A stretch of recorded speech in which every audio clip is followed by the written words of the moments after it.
healthcare is an industry that really has a direct effect on human beings. When the system fails to function well, there can be a huge price that a patient pays.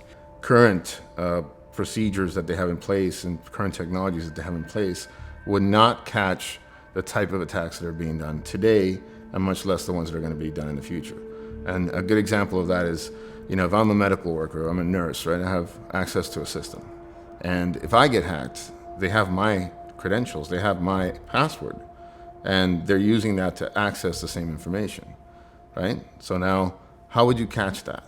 Because it looks like it's a legitimate user. It's Nurse Brandy, but it's not. And how would you know that it's not? Just some lonely hacker who just hacked into a system.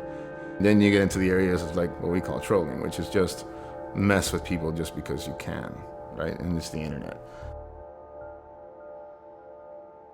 When I'm treating a patient in the hospital and all the information is in digitized format, or in other words, there's no paper backup, what if that system all of a sudden doesn't work properly? I have a patient in the ICU that has all kinds of monitoring information. They have blood work information. They have x-rays that might have been done, CAT scans, MRI scans. There may have been a consult by another service that saw the patient yesterday and I want to read their report. If I'm looking at a computer monitor and all of a sudden that monitor goes blank, and if that medical record is disrupted, contaminated, stolen, then we don't have access to that information to be able to provide the care that's essential to best serve the patient. From the cyber terrorism side, the motivation